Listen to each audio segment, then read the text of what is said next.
رحم الله من قرأ الفاتحة. الحمد لله رب العالمين الرحمن الرحيم مالك يوم الدين إياك نعبد وإياك نستعين اهدنا الصراط المستقيم صراط الذين أنعمت عليهم غير المغضوب عليهم ولا الضالين.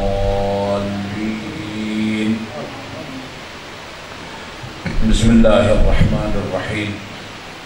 قل هو الله أحد الله الصمد لم يلد ولم يولد ولم يكن له كفوا أحد. بسم الله الرحمن الرحيم. قل هو الله أحد الله الصمد لم يلد ولم يولد ولم يكن له كفوا أحد.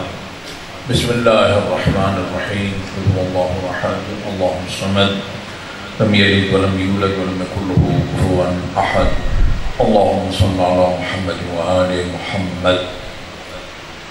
أعوذ بالله من الشيطان اللعين الرجيم. بسم الله الرحمن الرحيم. الحمد لله الذي لا يبلغ مدحته القائلون ولا يحصي نعماءه العادون، الذي لا يدركه بعد الهمم ولا يناله غوص الفتن، والصلاة والسلام على خير خلقه وأشرف بريته الذي سمي في السماء بأحمد وفي الأرضين بأبي القاسم محمد.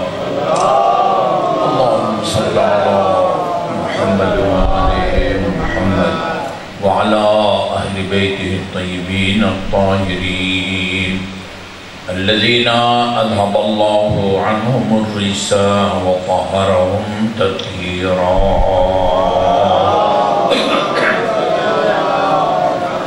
اللهم صل على محمد وآل محمد واللعن الأبدي على أعدائهم أجمعين. أما بعد فقال الله الحكيم. بسم الله الرحمن الرحيم. وسيق الذين اتقوا ربهم إلى الجنة زمرا. درود بھیجیے محمد وآل محمد. اللهم صل على محمد وآل محمد. مومنین کرام، الحمدللہ ہم سب مسلمان، چاہے ان کا کسی بھی مکتب فکر اور فرقے سے تعلق ہو، ہم سب غیب پر ایمان رکھتے ہیں. غیب پر ایمان کے نتیجے میں ہم اللہ تعالیٰ کو مانتے ہیں، جنت اور دوزخ کو مانتے ہیں، فرشتوں کو مانتے ہیں، روح کو مانتے ہیں کہ ان میں سے کوئی بھی ہم کو نظر نہیں آتا. نہ اللہ تعالیٰ نظر آتا ہے، نہ آ سکتا ہے، نہ روح نظر آتی ہے، نہ جنت و دوزخ کو کسی نے دیکھا ہے. غیب پر ایمان لاتے ہیں اور خدا کو مانتے ہیں، فرشتوں کو مانتے ہیں، جنت اور دوزخ کے قائل ہیں اور روح کے بھی ہم قائل ہیں. اگرچہ آج تک کسی کو روح نظر نہیں آئی. آپ کے سامنے کئی مومنین نے دم توڑا ہوگا، آخری ہچکی لے کے گھروں میں یا ہسپتالوں میں دم توڑتے ہیں اور کہتے ہیں جی فلان کی روح قفس عنصری سے پرواز کر گئی. کوئی چیز آپ کو پرواز کر کے نکلتی ہوئی ناک کے راستے سے، منہ کے راستے سے، کان کے راستے سے نظر نہیں آئی، لیکن خدا نے قرآن میں فرمایا ہے کہ روح نکلتی ہے.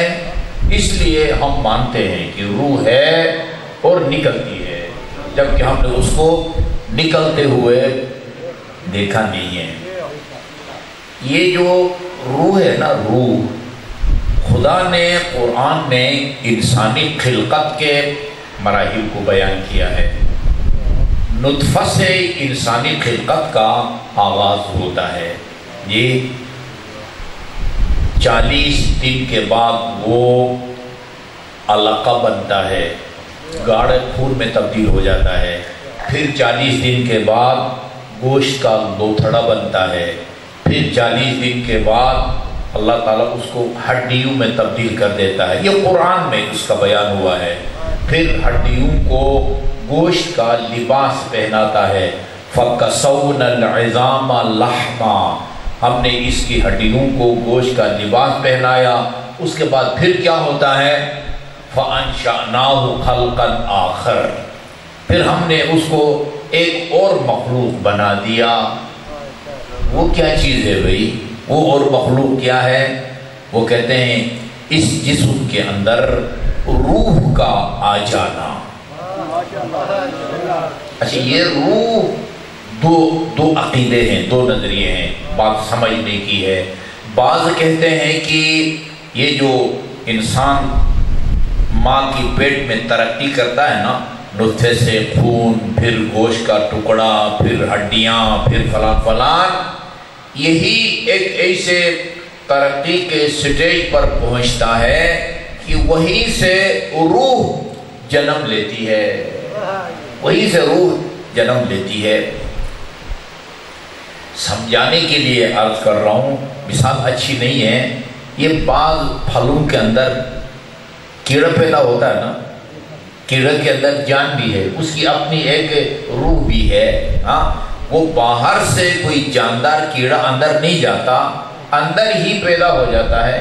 یہ جو آپ کی قیمتی فرش کو، فرنیچر کو دیمک کھا جاتا ہے، دیمک باہر سے جاتا ہے، یہ اندر پیدا ہوتا ہے، اندر پیدا ہوتا ہے، ٹھیک ہے جی۔ اسی طرح روح بھی یہ نطفہ کی ترقی کے مراحل میں سے ایک مرحلے میں جا کے روح جنم لیتی ہے۔ یہ ایک عقیدہ، یہ ایک عقیدہ۔ دوسرا عقیدہ یہ ہے کہ نہیں، یہ جتنے بھی نومولود ہوتے ہیں نا، پیدا ہوتے ہیں، ہم سب پیدا ہوئے ہیں، ہماری جو روح ہے وہ ہماری خلقت سے سینکڑوں سال پہلے وہ پیدا ہو چکی ہوتی ہے، جی پیدا ہو چکی ہوتی ہے۔ اور جب یہ فَأَنشَأْنَاهُ خَلْقًا آخر کا مرحلہ آتا ہے نا، پھر وہ باہر سے جا کے جسم میں داخل ہوتی ہے۔ آپ کہیں کہ بھئی ہم نے تو باہر سے اندر جاتے ہوئے نہیں دیکھا، اس کا جواب یہ ہے کہ جس طرح اندر سے نکلتے ہوئے آپ کو نظر نہیں آتی نا، اسی طرح باہر سے اندر جاتے ہوئے بھی آپ کو نظر نہیں آتی۔ اچھا، یہ جو کہتے ہیں نا کہ روح پہلے سے پیدا نہیں ہے، اندر جنم لیتی ہے، وہ کہتے ہیں اگر روحیں پہلے سے پیدا ہوتی تو ظاہر ہے بہت ساری ارواح کو اللہ تعالیٰ نے پیدا کیا ہے، اس عالم ارواح کی کوئی تو بات ہم کو یاد ہوتی، وہ سارا دار و مدار تو روح ہے، ہمیں تو کچھ پتہ نہیں ہے۔ اس کا جواب علماء یہ دیتے ہیں کہ ہم جو عام لوگ ہیں نا، عام لوگ، یہ ہماری یادداشت، حافظہ اور ان سینکڑوں سال پہلے کی جو مشاہدات ہے نا، اس میں زمانہ درمیان میں آ جاتا ہے، بھول جاتے ہیں۔ جن ہستیوں کے حافظہ اور ان حقیقتوں کے دوران یہ لمبا عرصہ حائل نہیں ہوتا، ان کو ان ارواح کا پتہ ہے۔ چنانچہ امیر المومنین فرماتے ہیں، عالم ارواح میں مجھے ٹھیک ٹھاک یاد ہے کہ میرے دائیں طرف کس کی روح تھی، میری بائیں طرف کس کی روح تھی۔ یہ ہم ہیں کہ ہمارے حافظہ اور یا علی، اس عالم ارواح کے واقعات ہم کو یاد نہیں رہتے۔ بہرحال میں اس میں آپ کو نہ الجھاؤں، روح چاہے اندر جنم لیتی ہو یا باہر سے آتی ہو، روح کا مسلمان قائل ہے۔ ایک دہری جو نہ خدا کا قائل ہے، نہ روح کا قائل ہے، نہ قیامت کا، اس کی بات نہیں کرتے۔ وہ تو کہتا ہے جو کچھ ہے وہ یہی انسان کا گوشت ہے، ہڈیاں ہیں، خون ہے، پٹھے ہیں، رگیں ہیں، خلیے ہیں، سیل جس کو کہا جاتا ہے، اس کے علاوہ کوئی روح نام کی چیز انسان کے اندر نہیں ہے۔ ابھی ہم اس پوزیشن میں بھی نہیں ہے کہ ہم دلائل پیش کریں، ہاں بھائی روح نام کی بھی کوئی چیز ہے۔ ہم الحمدللہ غیب پر ایمان رکھتے ہیں، خدا پر ایمان رکھتے ہیں، خدا کے وعدوں پر بھی ایمان رکھتے ہیں، رسول پر بھی ایمان رکھتے ہیں، رسول کے وعدوں پر بھی ایمان رکھتے ہیں، امام پر بھی ایمان رکھتے ہیں، امام کے وعدوں پر بھی ایمان رکھتے ہیں نا؟ خدا پر ایمان رکھتے ہیں اور اس کے وعدوں پر، رسول پر ایمان رکھتے ہیں اور اس کے وعدوں پر، امام پر بھی اسی طرح۔ اگر نبی رکھتے ہو نا، میں کہتا ہوں جتنا علی کی امامت اور ولایت کی حقانیت پر آپ کو یقین ہے نا، اتنا ہی یقین اگر آپ کو علی کے وعدوں پر نہیں ہے نا، تو پھر جو ہے نا نظر ثانی کریں اپنی ولایت کے عقیدے میں۔ جتنا علی کی امامت پر اعتقاد ہونا ہے ہمارا، اتنا ہی اعتقاد علی کے وعدوں پر، رسول کے وعدوں پر اور خدا کے وعدوں پر بھی ہونا چاہیے۔ بتانا آپ کو یہ چاہتا ہوں کہ ہم اگرچہ روحانی ہیں، غیب پر ایمان رکھتے ہیں، اللہ کو ہم مانتے ہیں، رسول کو بھی مانتے ہیں، علی کو بھی مانتے ہیں، ان کے وعدوں کا بھی ہم کو پتہ ہے، لیکن ہم جس طرح دنیا کے ظاہری وسائل سے مانوس ہیں نا، ظاہری وسائل سے اتنے، باطنی غیبی وسائل سے اتنے ہم مانوس نہیں ہیں۔ ٹھیک ہے جی، ظاہری وسائل کا سہارا لینا چاہیے، اس میں کوئی شک نہیں ہے، ظاہری وسائل کا سہارا لے کے ہم اپنے بچوں کو پڑھاتے ہیں، ساری جو ہے نا وہ زمینیں بھی بیچ کے، مال مویشی بھی بیچ کے اولاد کو لائق بنانے کی کوشش کرتے ہیں۔ کیوں؟ پڑھ جائے اور اچھی نوکری ملے، خود بھی کھائے، ہمیں بھی کھلائے، ایک آسودہ حال، روشن مستقبل ہو اس کا، ایسا ہے نا؟ یہ ظاہری وسائل کا سہارا لینا چاہیے۔ اس لیے جن لوگوں کی دعا قبول نہیں ہوتی ان میں سے ایک یہ ہے کہ محنت نہیں کرتا، گھر بیٹھ کے کہتا ہے اللہم ارزقنی رزقا واسعا حلالا طیبا۔ اللہ تعالیٰ کہتا ہے جب تک جا کے محنت نہیں کرو گے وَأَن لَيْسَ لِلْإِنسَانِ إِلَّا مَا سَعَى، صبح سے لے کر شام تک فریاد کرتے رہو رزق روزی دو۔ آپ مارکیٹ میں جا کے جب تک محنت نہیں کرو گے، کھیت میں جا کے جب تک محنت نہیں کرو گے، میں نے تمہیں کچھ بھی نہیں دینا۔ ٹھیک ہے جی، بیمار ہو جائے ڈاکٹر کے پاس جائے۔ وہ ایک نبی بیمار ہوا، نبی، لوگوں نے کہا کہ یا نبی اللہ آپ ڈاکٹر کے پاس جائیں یا اس کو بلائیں، آخر وہ ڈاکٹر کے بھی تو نبی تھے نا، کیا پتہ وہ صرف اپنے گھر کے لیے نبی ہو، ایسے نبی بھی گزرے ہیں صرف اپنے گھر کے لیے تھے، باہر کے لیے نہیں تھے۔ یہ محمد مصطفیٰ ہے جس کی نبوت کی حدود 4 محدود نہیں ہے، نہ زمانے کے لحاظ سے آپ کی نبوت محدود ہے، نہ مکان کے لحاظ سے رحمت للعالمین ہے۔ باقی انبیاء کوئی صوبے کے لیے، کوئی پتہ نہیں ضلع کے لیے، کوئی اپنے محلے کے لیے، کوئی اپنے گھرانے کے لیے، اور آپ کو تعجب ہوگا بعض انبیاء صرف اپنے لیے تھے، اپنے لیے۔ جی نبی بیمار ہوا، لوگوں نے کہا کہ یا نبی اللہ طبیب کو بلائیں یا اس کے پاس جائیں۔ کہا کہ جس نے مجھے بیمار بنایا ہے نا اس کو پتہ ہے وہی ٹھیک کرے گا، میں نے کسی طبیب شبیب کے پاس نہیں جانا۔ اللہ نے وہی نازل کی، کہا کہ جب تک ڈاکٹر کے پاس نہیں جائے گا میں تمہیں شفا نہیں دوں گا۔ وہ جو ڈاکٹر دوائی دے گا نا اس میں شفا ڈاکٹر نے نہیں رکھی ہے، میں نے رکھی ہے، لیکن میری سنت یہ ہے، روٹین یہ ہے کہ جاؤ ڈاکٹر کے پاس، اس سے دوائی لے کے کھاؤ، اس دوائی کے ذریعے میں شفا دوں گا۔ کلینک پر لکھا ہوا نا ہوا شافی، ہوا شفا اللہ تعالیٰ دیتا ہے۔ محمد آل محمد کے طفیل میں خدا سے دعا بھی کریں، نہ دوائی دعا کی جگہ لے سکتی ہے، نہ دعا دوائی کی جگہ لے سکتی ہے، دونوں کو ہم نے ساتھ ساتھ چلانا ہے۔ ٹھیک ہے جی، ہم مادیات سے، ظاہری وسائل سے مانوس ہیں، ضرورت اس بات کی ہے کہ جہاں ظاہری وسائل کا ہم سہارا لیتے ہیں اور لینا چاہیے، وہاں جن باطنی اور غیبی وسائل کی طرف خدا، رسول اور امام نے رہنمائی کی ہے ان کا بھی سہارا لیں۔ یہ آج میں آپ کو یہ بتانا چاہتا ہوں ایک انتہائی ایمان افروز روایت ہے۔ بعض مقامات تو محرم میں نے یہ ڈھوڑیال میں ایک بندے نے فرمائش کی کہ پتہ نہیں کئی سال پہلے آپ نے پتہ نہیں 65 میں وہ امام جعفر صادق علیہ السلام کی وہ حدیث 6 شعبوں والی حدیث امام جعفر صادق کی آپ نے بیان کی تھی، چٹ بھیجی مزار الایمان میں۔ اچھا وہ مجھے یاد آ گیا کہ میں نے کیا بیان کیا تھا۔ میں نے کہا کہ یہ 6 شعبوں کے نام سے کوئی حدیث نہیں ہے، البتہ وہ حدیث رسول خدا صلی اللہ علیہ وآلہ وسلم کی ہے، اگرچہ یہ ہمارے یہ نوٹ کریں میرے بزرگوں اور عزیزوں، ہم پر جو الزامات لگتے ہیں نا ان میں سے ایک یہ ہے کہ یہ اپنے اماموں کی باتوں کو روایات کو لیتے ہیں، حدیث رسول کے منکر ہیں۔ یہ طرح طرح کے بے بنیاد عقائد میں نے آج جمعہ کے خطبے میں بھی بیان کیا ہے۔ یہ کراچی میں رہتا ہے، کدھر رہتا ہے یہ کوکب نورانی یا درانی،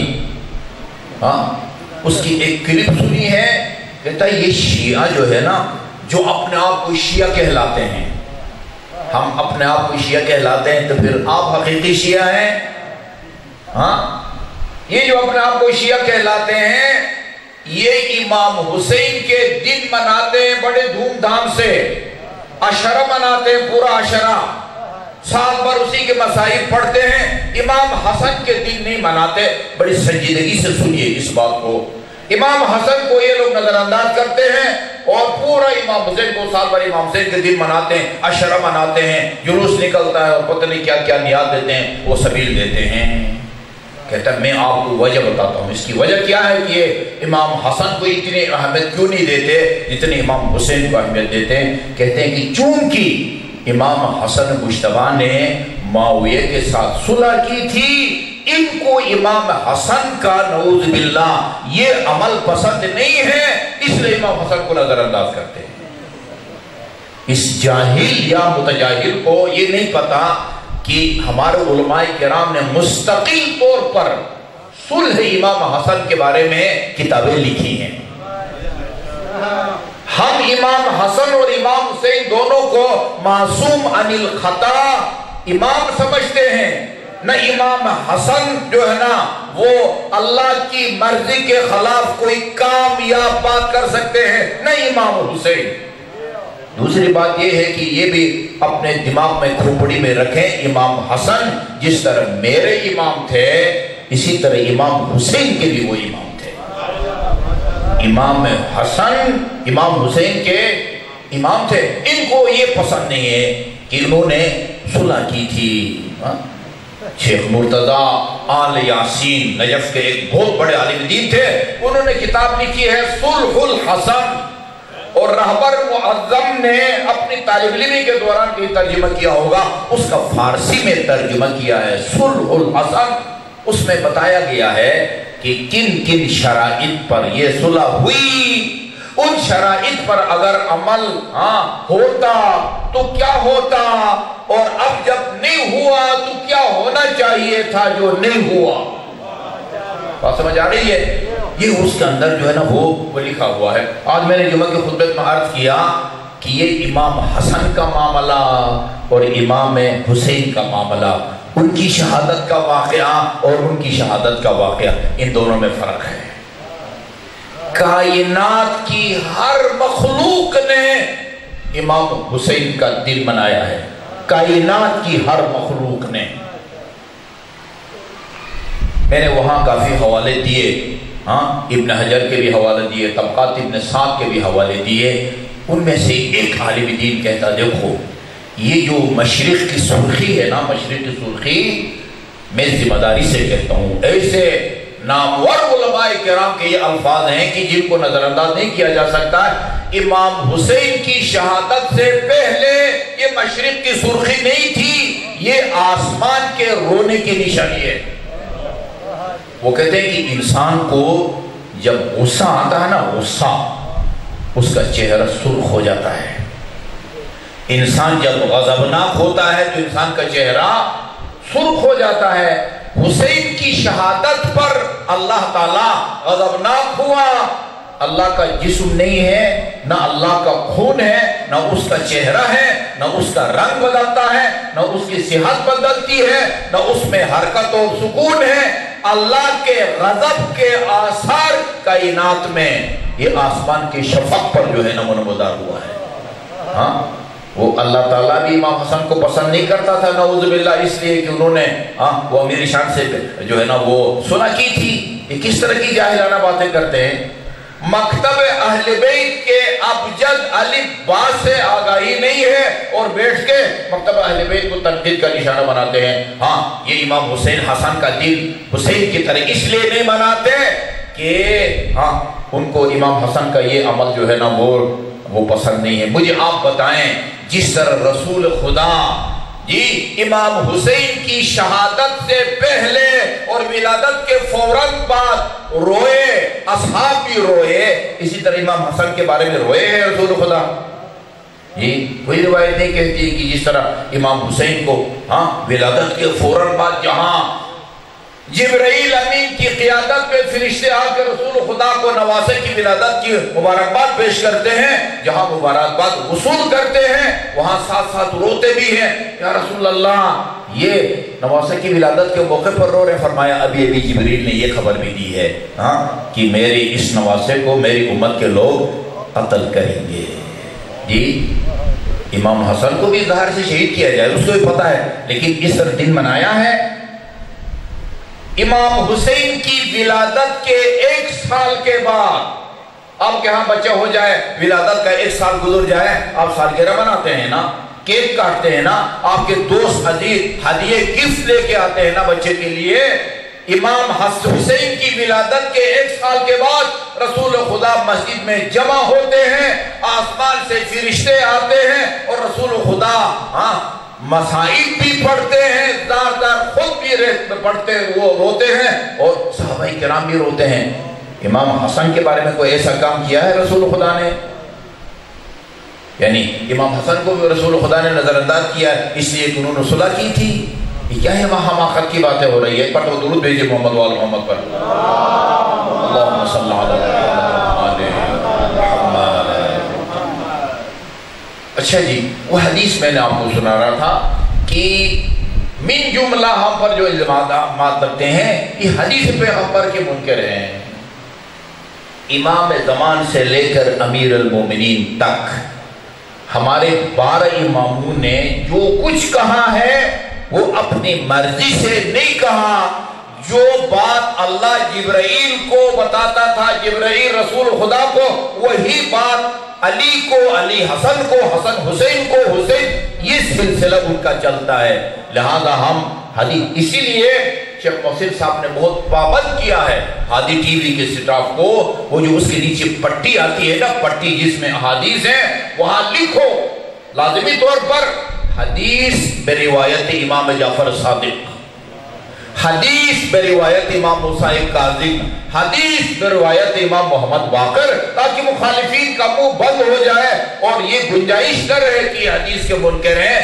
ائمہ معصومین کی باتوں کو ہم لیتے ہیں اس لیے کہ وہ حدیث پیغمبر ہے، حدیث پیغمبر۔ جی تو یہ حدیث پیغمبر ہے۔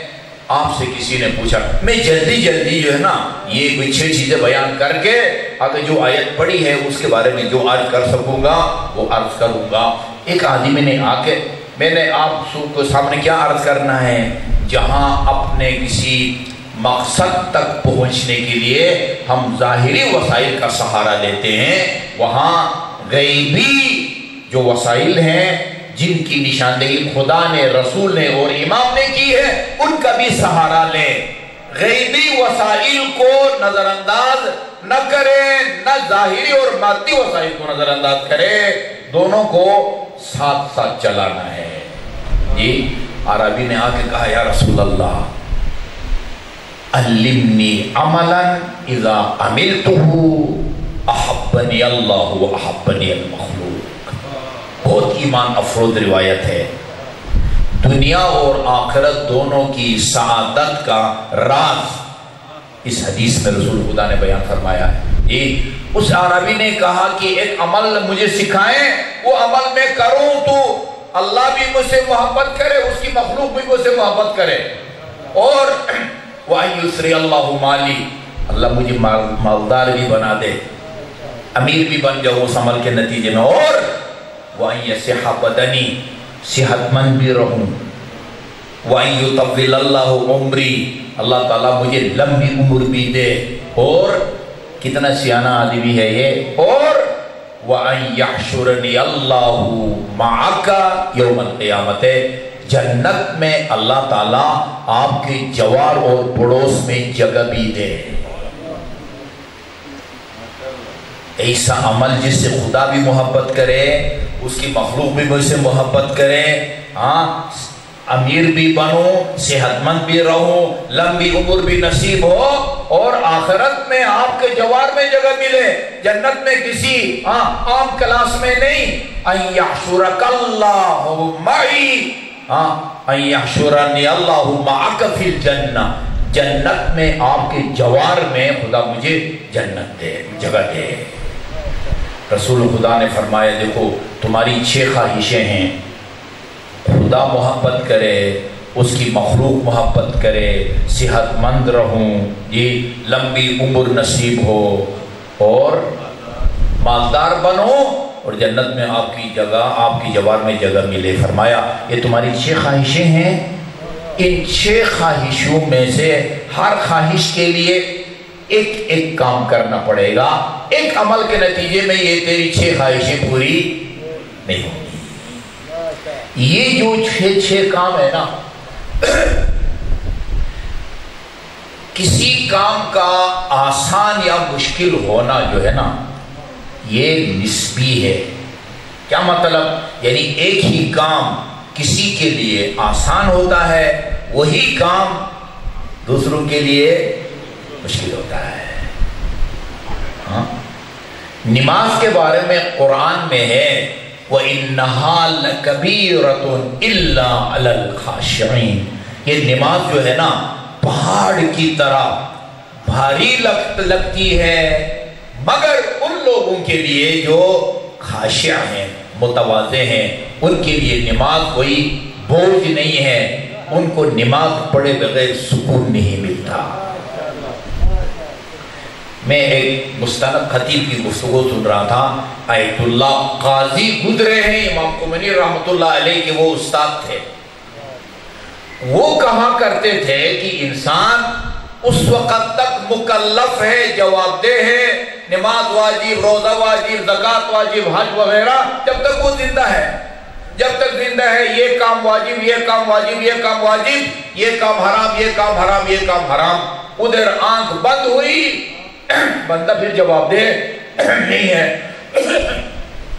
نہ نماز واجب، نہ روزہ واجب، نہ اور واجب۔ وہ کہتے تھے کہ اگر یہ عبادات صرف زندگی میں واجب ہے تو عالم برزخ میں جب نماز واجب نہیں ہوگی تو پھر مجھے سکون کس طرح ملے گا؟ تو میں بعض اوقات یہ سوچ کے پریشان ہو جاتا ہوں کہ بھئی اس دنیا میں نماز پڑھنے سے بندے کو سکون ملتا ہے، سکون۔ اور یہ اسی منبر حسینی پر اس عبادت کی رسول خدا ظہر کے قریب اصحاب کے ساتھ ہوتے تھے، گفتگو ہوتی تھی، میٹنگ ہوتی تھی، سوالات کے جواب دیتے تھے۔ ابھی وہ جب آذان میں چند منٹ رہتے تھے، بلال سے کہتے تھے بلال جاؤ گلدستہ آذان پر جاؤ، ارحنا یا بلال، یہ ہماری بے قراری کی کیفیت کو ختم کرو۔ دیکھا آپ نے، بعض اعمال ایسے ہیں کہ بعض کے لیے مشکل ہیں، پہاڑ ہیں، اور بعض کے لیے یہ نہیں کہ صرف یہ نہیں کہ ان کے لیے آسان ہے، اس کے بغیر ان کو قرار نہیں ملتا، اس کے بغیر ان کو سکون نہیں ملتا۔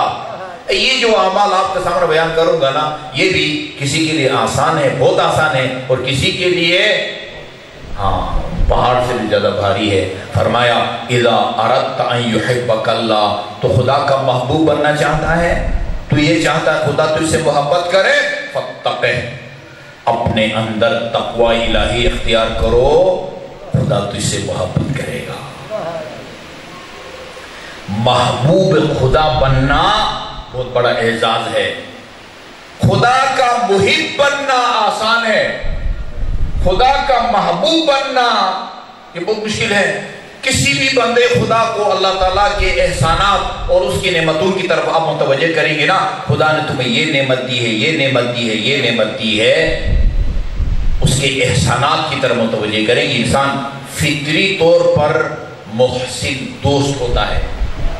محسن دوست، بندے کے دل میں محبت پیدا ہوتی ہے، لیکن خدا بندے سے محبت کرے یہ بہت بڑا اعزاز ہے.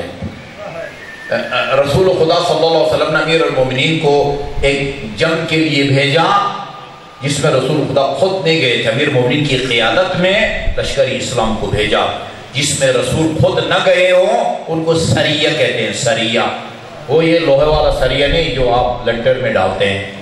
سریہ یعنی وہ جنگ یا جہاد جس میں رسول خدا خود نہ گئے ہوں، کسی اور کی قیادت میں لشکر کو بھیجا. علی کی قیادت میں لشکر کو بھیجا.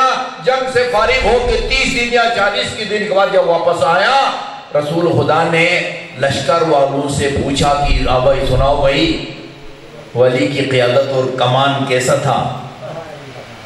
ماشاءاللہ اللہ نے علی کو پیدا ہی اسی کام کے لیے کیا ہے. لیکن ہمیں علی کے ایک کام پر اعتراض ہے. کس کام پر اعتراض ہے؟ کہا کہ ہم جتنے دن رہے نا اسی جہاد میں، علی کی اقتدا میں ہم نماز پڑھتے رہے. تمام نمازوں میں، صبح کی، ظہر کی، عصر کی، مغرب کی، عشاء، تمام نمازوں میں پہلی رکعت میں بھی اور دوسری رکعت میں بھی علی قل ہو اللہ پڑھتے رہے. کسی نماز میں بھی پہلی رکعت میں، ہم عام طور پہ پہلی رکعت میں سورہ قدر، سورہ کوثر یا کوئی اور پڑھ، دوسری رکعت میں ہم قل ہو اللہ پڑھتے ہیں. علی نے کسی نماز میں بھی پہلی رکعت میں کوئی اور سورہ نہیں پڑھا، دونوں رکعتوں میں قل ہو اللہ پڑھتے رہے. یہ علی کا یہ کام ہم کو عجیب لگا ہے، یہ تحفظ ہے ہم کو. علی کو بلا کے رسول خدا نے فرمایا علی ان کو جواب دو. اور کوئی سورہ نہیں آتا تھا، کیوں دونوں رکعتوں میں قل ہو اللہ پڑھتے رہے؟ رسول امیر المومنین نے جواب دیا لحبی لہا، یا رسول اللہ کیا کروں، یہ سورہ توحید کی محبت مجھے مجبور کرتی ہے، میں سورہ توحید سے محبت کرتا ہوں. اگلا جملہ سنانا مقصد تھا آپ کو. رسول خدا نے جب علی نے فرمایا نا کہ میں سورہ توحید قل ہو اللہ سے محبت کرتا ہوں، اس لیے اس پورے دورانیے میں دونوں رکعتوں میں قل ہو اللہ پڑھتا رہا ہوں. رسول خدا نے فرمایا ما احببتها حتی احبک اللہ، یہ تو سورہ توحید سے اس لیے محبت کرتا ہے کہ خدا تجھ سے محبت کرتا ہے. سورہ توحید سے محبت اللہ کے محبوب ہونے کی نشانی ہے.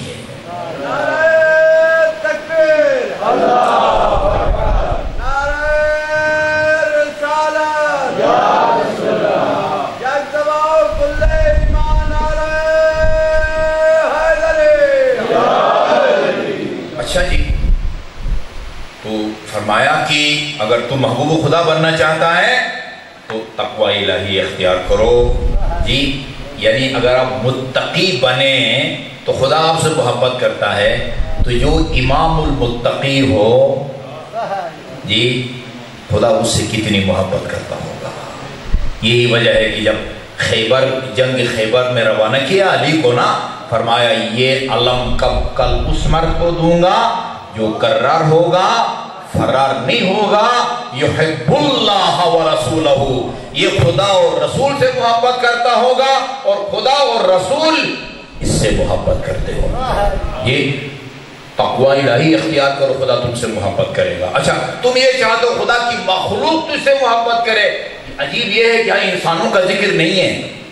خدا کی مخلوق اگر تم چاہتے ہو تجھ سے محبت کرے، فرفق بما فی ایدی الناس، اپنے آپ کو لوگوں کا محتاج ظاہر نہ کر، اپنے آپ کو لوگوں سے بے نیاز ظاہر کر، لوگ تجھ سے محبت کریں گے.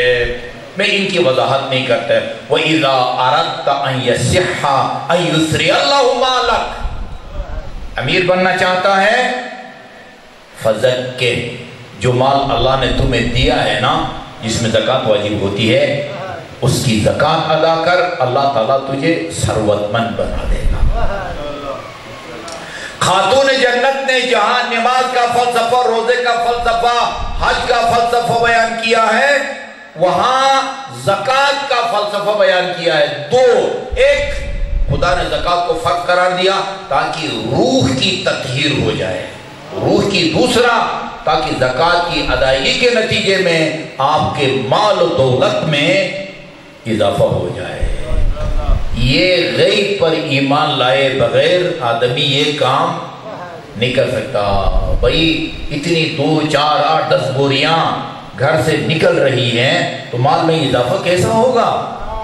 اسی لیے میں آپ کر رہا تھا کہ جس طرح رسول کی رسالت پر جتنا ہم کو ایمان ہے، اتنا ہی رسول کے وعدے پر بھی ہم کو ایمان ہونا چاہیے۔ اچھا جی، صحت مند رہنا چاہتا ہے فتصدق، پابندی سے صدقہ دیتے رہو۔ بعض روایات میں ہے داؤ مرضاکم بالصدقہ، اپنے مریضوں کا علاج کرو صدقہ کے ذریعے۔ اس کا یہ مطلب نہیں کہ ڈاکٹر کے پاس مت جاؤ، نہیں، ادھر بھی جاؤ۔ صدقہ کی اپنی حیثیت ہے، یعنی غیبی طاقت نہ آپ کو ظاہری طاقت سے بے نیاز کر سکتی ہے، نہ ظاہری طاقت آپ کو غیبی طاقت سے، دونوں کو آپ نے ساتھ ساتھ چلانا ہے جی۔ اور لمبی عمر چاہیے، وَإِذَا أَرَدْتَ أَن يُطَوِّلَ اللَّهُ عُمْرَكَ، اگر تو لمبی عمر حاصل کرنا چاہتا ہے نا تو فَصِلْ مِن ذَوِي قَرَابَتِكَ، اپنے قریبی رشتہ داروں کے ساتھ اچھے تعلقات استوار کرو، خصوصاً اولاد والدین، بہن بھائی، بھائی بھائی، دو بہنیں۔ ائمہ اہل بیت کا اس بات پر اتفاق اور اجماع ہے کہ صلہ رحم کے نتیجے میں انسان کی عمر بڑھ جاتی ہے اور قطع رحم کے نتیجے میں انسان کی عمر کم ہو جاتی ہے۔ 1 دن، 2 دن، 3 دن، 6 مہینہ نہیں، متن روایت کا یہ ہے 30 سال صلہ رحم کے نتیجے میں مقررہ عمر پر اللہ 30 سال کا اضافہ فرما دیتا ہے، قطع رحم کے نتیجے میں اللہ تعالیٰ یہ مقررہ عمر میں سے 30 سال کم کر دیتا ہے۔ 30 سال 6 مہینہ مزید زندہ رکھنے کے لیے اپنا عزیز کو پوری جائیداد جو ہے نا وہ لٹانے کے لیے آپ تیار ہوتے۔ صلہ رحم، معصوم نے فرمایا سلام کے ذریعے بھی، ایک سلام کے ذریعے بھی تم صلہ رحم کر سکتے ہو، ایک کھجور کے دانے کے ذریعے بھی صلہ رحم کر سکتے ہو، اپنی حیثیت کے مطابق ہے، اپنی حیثیت کے مطابق۔ آپ صاحب حیثیت ہیں، بہت اعلیٰ تعلیم حاصل کی ہے آپ نے، آپ کا بھائی بیچارہ وہ خاص تعلیم حاصل نہیں کر سکا، وہ غریب ہے، آپ کو خدا نے حیثیت دی ہے، اس کو مکان بنا کے دیں، اس کو گاڑی لے کے دیں، حیثیت کے مطابق صلہ رحم ہے، کپڑے جوڑا کپڑوں کا بنا کے دے دیں۔ اسی لیے یعنی بھائی بھائی کیا، مومن کا مومن کے اوپر حق یہ ہے، مومن کا مومن کے اوپر کہ اگر تمہارے پاس خادم ہے اور مومن کے پاس خادم نہیں ہے، مومن کا تمہارے اوپر حق یہ ہے کہ اس کے لیے بھی اس کی خادم کی تنخواہ دو۔ اس لیے میں نے کہا کہ جس طرح ہم اللہ، رسول اور امام، اللہ کی وحدانیت، اس کی الوہیت، رسول کی رسالت اور امام کی امامت پر ایمان لانا ضروری ہے، اسی طرح ان کے وعدوں پر پورا کرنا بھی، اعتبار کرنا بھی اسی طرح ضروری ہے۔ اور آخری خواہش کیا تھی؟ روز قیامت آپ کی جوار میں خدا مجھے جگہ دے۔ فرمایا وَإِذَا أَرَدْتَ، کوئی ہے جو یہ کہے کہ نہیں مجھے رسول کی جوار میں جگہ نہیں چاہیے، کہیں ایسی جنت کی دیہات میں بھی کوئی جھونپڑی مل جائے تو کافی ہے۔ وَإِذَا أَرَدْتَ أَن يَحْشُرَكَ اللَّهُ مَعِي فِي الْجَنَّةِ، تو روز قیامت اگر میرے پڑوس میں آنا چاہتا ہے فَأَطِلْ مِنْ سُجُودِكَ، جب سجدے میں جاؤ نا اپنے سجدے کو طول دو۔ اور رسول نماز پڑھاتے ہیں تو یہ اتنا لمبا طول نہ دیں۔ یہ مالک اشتر کو امیر المومنین نے وہ گورنر بنا کے بھیجا، اس کو نماز پڑھنے کے آداب بھی بتائے۔ فرمایا صلی بہم صلاۃ اضعافہم، ایسی نماز پڑھاؤ کہ تمہاری اقتدا میں پڑھنے والوں میں جو سب سے کمزور آدمی ہے وہ بھی آرام سے تمہارے پیچھے نماز پڑھ سکے، بد دعائیں نہ کرے۔ ہم نے وہاں دیکھا ہے ہر پتہ نہیں جمعہ کو یا جمعرات کو وہ مسجد نبی کا امام کعبہ سورہ طہر پڑھتا ہے۔ وہ خدا کے بندے، وہ تمہاری اقتدا میں بوڑھے بھی نماز پڑھتے ہیں، وہ کئی لوگوں کو یوں گرتے ہوئے دیکھا ہے میں نے، وہ اپنا سر میں وہ سورہ طہر پڑھ رہے ہوتے ہیں، ادھر بعض لوگ ساری رات عمرہ مفردہ کا پڑھ کے تھک ہار کے ہوٹل نہیں جاتے، بھئی جب مسجد الحرام آئے ہیں تو نماز باجماعت ساری رات شب بیداری کی ہے، وہ اگر پورا سورہ طہر پڑھے گا امام کعبہ، کیا حشر ہوگا اس بندے خدا کا؟ بھئی یہ جو سب سے کمزور بندہ ہے نا تمہاری اقتدا میں، اس کا خیال رکھو، اس کا خیال۔ لیکن جو صحت مند ہے، آپ گھروں میں پڑھتے ہیں نا، اپنے سجدے کو طول دو۔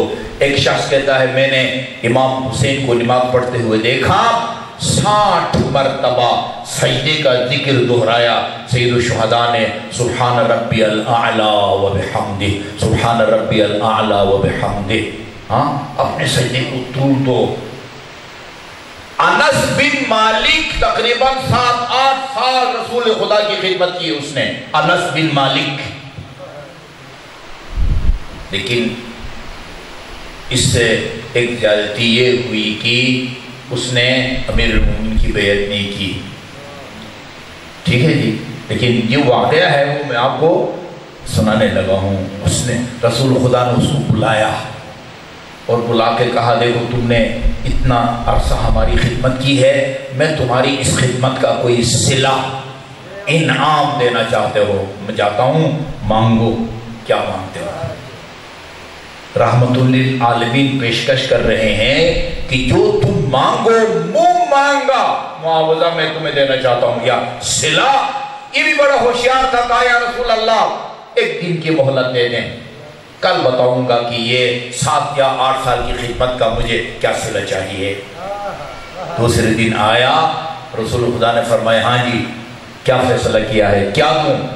7-8 سال کی خدمت کے صلہ کے طور پر کہا جنت میں اپنے پڑوس میں جگہ۔ فرمایا کس نے سکھایا تمہیں؟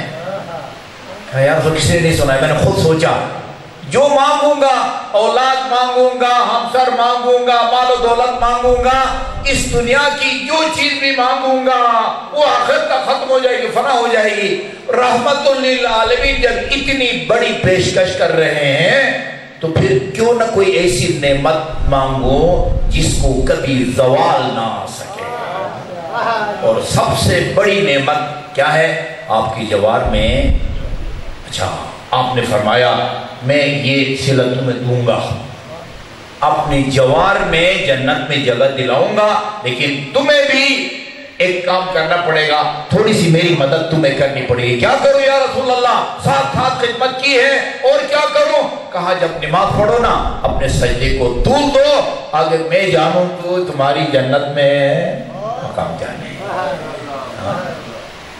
کدھر جا رہے ائمہ اہل بیت کی ترجیحات کیا ہیں، رسول کے ترجیحات کیا ہیں، ہمارے سٹیج کے ترجیحات کیا ہیں، اس میں ذرا موازنہ کی ضرورت ہے۔ درود بھیجو محمد وآل محمد پر۔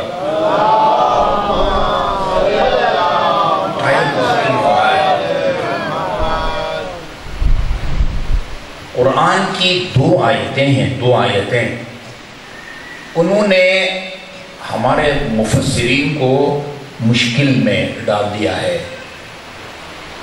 میرا خیال سورہ مائدہ یا زمر آیت نمبر 81 اور 83، آیت نمبر 81 کہتی ہے وَسِيقَ الَّذِينَ كَفَرُوا إِلَى جَهَنَّمَ زُمَرًا۔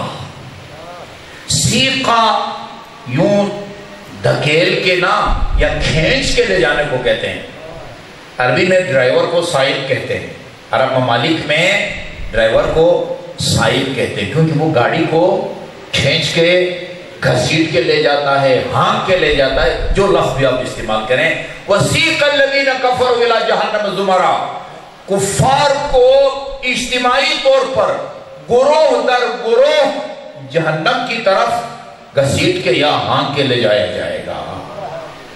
یعنی وہ جہنم میں جانا نہیں چاہیں گے. ہاں دنیا میں جو کچھ کرتا رہا ہو، خدا کا انکار کرتا رہا ہو، رسول کا انکار، امام کا تاریک الصلاۃ رہا ہو، وہاں کون اپنی خوشی سے جہنم میں جائے گا؟ ہاں زبردستی لے جائے گا نا. یہ بات تو سمجھ آتی ہے. آگے وَسِيقَ الَّذِينَ اتَّقَوْا رَبَّهُمْ إِلَى الْجَنَّةِ زُمَرًا، اور جو لوگ جن کے دل میں اپنے رب کا تقوی ہوگا ان کو بھی اسی طرح زبردستی وہ جنت لے جائے گا. بھائی یہ تو اچھل کے ان کو جانا چاہیے، وہ جہنمی تو نہیں جانا چاہیں گے، ان کو تو دھکیل کے لے جائے گا یا گھسیٹ کے لے جائے گا. یہ جو جنتی ہوں گے، جنت کے حقدار، ان کو دھکیلنے کی کیا ضرورت ہے؟ وہ تو اشارے کے منتظر ہوں گے اور بھاگ کے ان کو جنت میں چلا جانا چاہیے.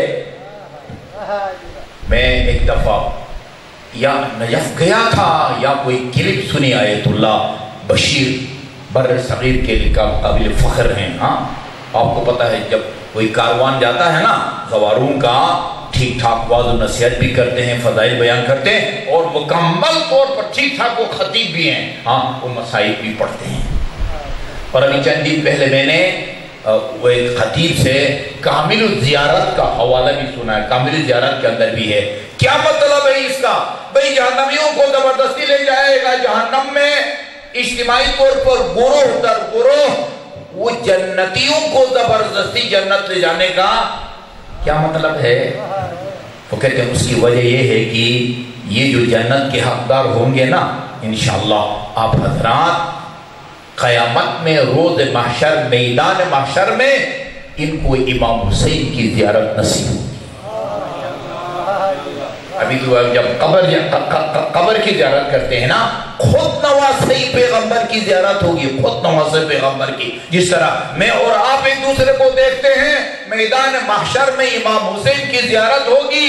جی لوگ امام کے پاس بیٹھیں گے، سوالات کریں گے، زیارت کریں گے، تسبوسی کریں گے اور ملاقات کے بعد اللہ انہیں کہے گا تم جنت کے حقدار ہو، اب چلو، ہاں ملاقات کا ٹائم ختم ہو گیا ہے. یہ امام کو چھوڑ کے اور امام سے جدا ہو کے جنت میں جانے کے لیے تیار نہیں ہوں گے. پھر اللہ تعالیٰ ان کو زبردستی لے جائے گا. یہ یہاں کا ایک نظام ہے، سسٹم ہے. جی تم ہمیشہ کے لیے حسین کے پاس نہیں رہ سکتے ہو. حسین کا مقام اور ہے، تمہارا مقام اور ہے. تم جنت میں جاؤ. جی بعض نے کچھ کہا ہے، بعض نے کچھ کہا ہے. وہ کہتے ہیں دونوں کے لیے سیقہ استعمال ہوتا ہے. ہاں وہ پتنی تفسیر ہے، وہ زمخشری نے لکھا ہے. وہ جہنمیوں کو جو ہے نا وہ گھسیٹ کے ہانک کے لے جائے گا، جنتیوں کو چلایا جائے گا. ہاں لیکن کامل زیارت کہتی ہے کہ نہیں، جنتیوں کو بھی زبردستی جنت میں لے جائے گا، اس لیے کہ وہ اپنے مولا کو، وہ جس کی قبر کی زیارت کے لیے ہاتھ کٹواتے رہے ہوں، خود اس حسین کے پاس جب وہ پہنچیں گے، کون چاہے گا کہ حسین، وہ تو کہیں گے کہ ہماری جنت یہ حسین کی قدم جو ہے نا یہ ہماری جنت ہے.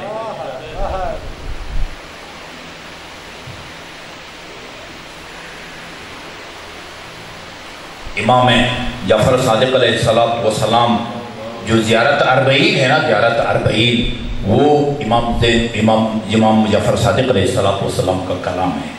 اس میں امام حسین کی شان بیان کرنے کے بعد امام جعفر صادق علیہ السلام فرماتے ہیں اس جملوں کو یاد رکھیں. عربی جملہ تو آپ کو یاد نہیں رہے گا، مطلب اس کا اپنے ذہن میں بٹھائیں.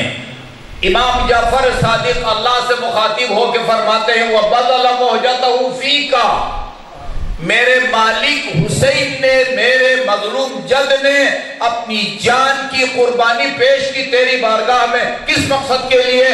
لِيَسْتَنْقِذْ عِبَادَكَ مِنَ الْجَهَالَةِ، تاکہ تیرے بندوں کو جہالت سے اور گمراہی اور ضلالت کی تاریکی سے نکال سکیں. یہ حسین کا یہ مقصد پورا ہوتا ہے ان مجالس میں. یہاں دین کو مکمل طور پر بیان ہونا چاہیے. دین میں اکثر مجالس میں یہ پڑھتا رہتا ہوں.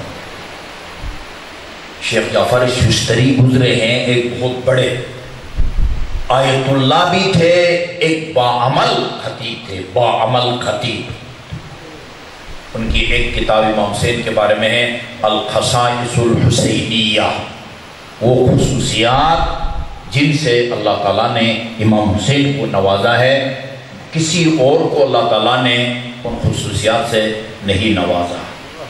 ایک جناب زینب کبریٰ کے بارے میں اسی نام کا الخصائص الزینبیہ، وہ خصوصیات جن سے اللہ نے جناب زینب کبریٰ کو نوازا ہے۔ یہ اپنے دور میں عاشور کے دن سب سے بڑی مجلس سے یہ خطاب کرتے تھے۔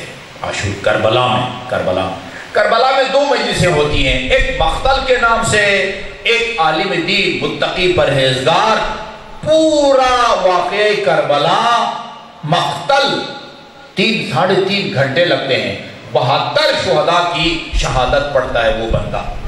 ایک مجلس ہوتی ہے، پوری دنیا سے آئے ہوئے لاکھوں عزادار ہوتے ہیں، اس میں وہی 1.25 گھنٹہ، آدھ گھنٹہ کی مجلس ہوتی ہے۔ یہ والی مجلس شیخ جعفر شستری پڑھتے ہیں، وہ کہتے ہیں میں ایک سال شب عاشور سوچ رہا تھا کہ میں کل یہ مقتل میں تو سب شہداء کربلا کی شہادت پڑھی جاتی ہے، میں کس کی پڑھوں؟ ایک مجلس میں علمدار حسین کے پڑھوں، ہم شکل پیغمبر کے پڑھوں، قاسم کے، اصغر کے، خود امام کے، اصحاب میں سے کس کے پڑھوں؟ وہ کہتے ہیں میں کوئی فیصلہ نہیں کر سکا، ایک سے ایک دل خراش مصیبت تھی، میں اسی عالم میں کوئی فیصلہ کیے بغیر سو گیا۔ میں نے خواب میں خاتون جنت علیہ السلام کو دیکھا۔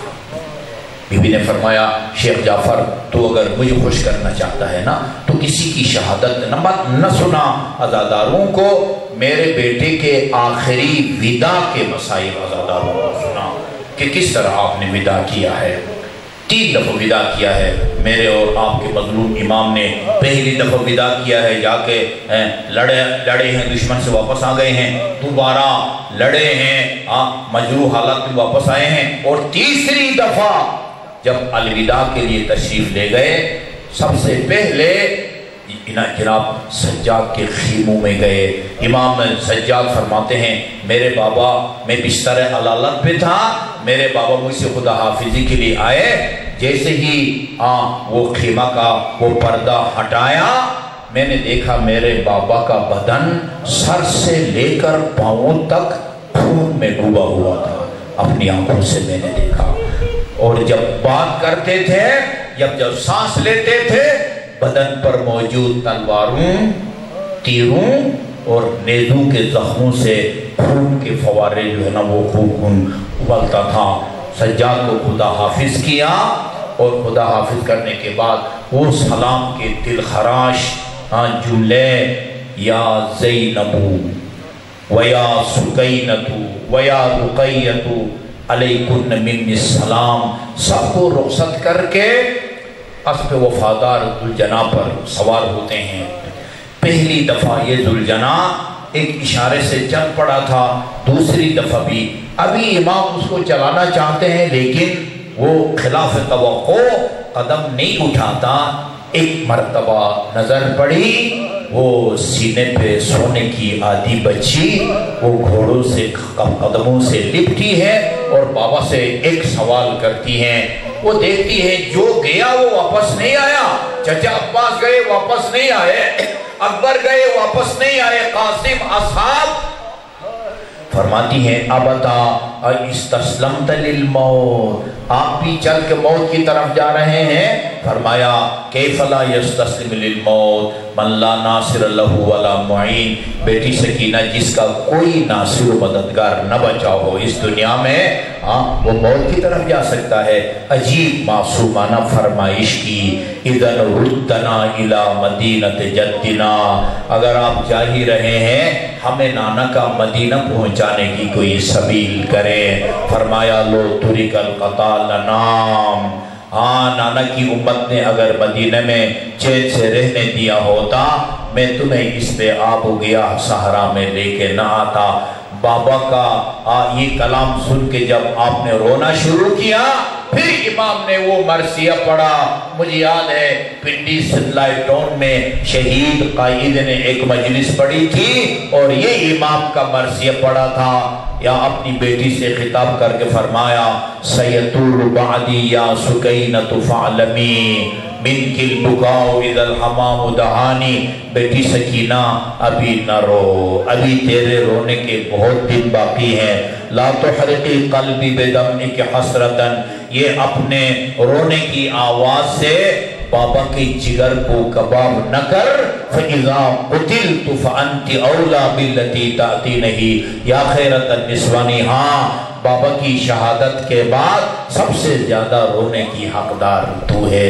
عزادارو، اس معصوم بچی کے نا پورے واقعے کربلا میں بعض باتیں کربلا کی، بعض باتیں کوفہ اور شام کے راہوں میں ایسی ہیں اس بچے کی جو ہمیں صرف اس بچے کی باتیں قیامت تک رلانے کے لیے کافی ہیں۔ ہاں، جب امام کا اسب وفادار امام کی زندگی سے مایوس ہوا نا تو امام کے خون ناحق سے اپنی پیشانی کو رنگین کیا اور خیمگاہ کی طرف روانہ ہوا۔ امام زمان نے زیارت ناہیہ میں اس منظر کو پیش کیا ہے، فرمایا فلما رأین جوادہ مخدیہ، جب مخدرات عصمت و طہارت نے دیکھا کہ وہ سواری آ رہی ہے مگر پشت پر سوار نہیں ہے، گھوڑے نے اپنا سر جھکایا ہوا ہے، زین ایک طرف کو ڈھلی ہوئی ہے، باغیں کٹی ہوئی ہیں، اس کیفیت کو دیکھ کے خرجن من الخدور، اپنے خیموں سے باہر نکل آئیں، علی الخدود طاطمات، اپنے رخساروں پر تماچے مار رہی تھی۔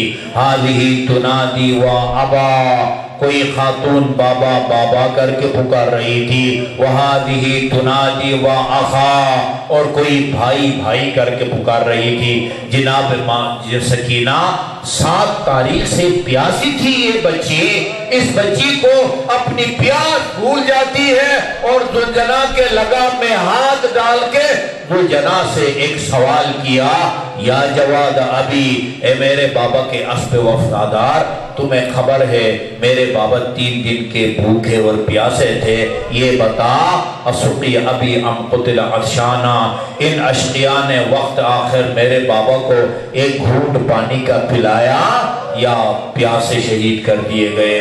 اللہ لعنت اللہ علی القوم الظالمین، وسيعلم الذين ظلموا أي منقلب ينقلبون، إنا لله وإنا إليه راجعون۔ یا محمود بحق محمد، ویا اعلی بحق علی، ویا فاطر السماوات والارض بحق فاطمہ، ویا محسن بحق الحسن، ویا قدیم الاحسان بحق الحسین واولادہ المعصومین۔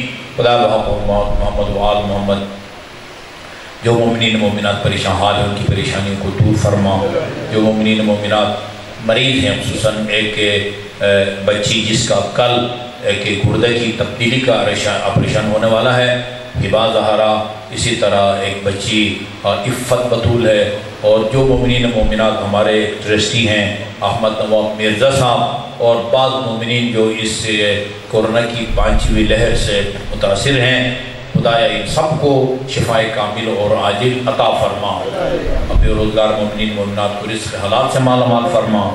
یہ مومنین مومنات نے کوئی جائز کاروبار شروع کر رکھا ہے، کوئی کاروبار میں برکت نصیب فرما، بے اولاد مومنین مومنات کو اولاد صالح و سالم اور نرینہ عطا فرما، حق محمد و آل محمد، قائب آل محمد کے توجہات خاص کو ہم سب کے شامل حال فرما، آپ کے ظہور میں تعجیل فرما، ہمیں آپ کے اعوان اور انصار میں شامل ہونے کی توفیق عطا فرما، اور جن مومنین کی تعاون سے یہ مجلس منعقد ہوئی ہے ان کے رزق حلال میں اضافہ فرما، اور ان کے مرحومین کے گناہان صغیرہ اور کبیرہ کی مغفرت فرما، انہیں محمد و آل محمد کی شفاعت اور ان کے جوار میں مقام عطا فرما، جملہ مرحومین مرحومات اور خصوصاً اپنے مرحومین مرحومات اور بانیان مجلس کے مرحومین مرحومات کے سال ثواب کے لیے سورہ فاتحہ۔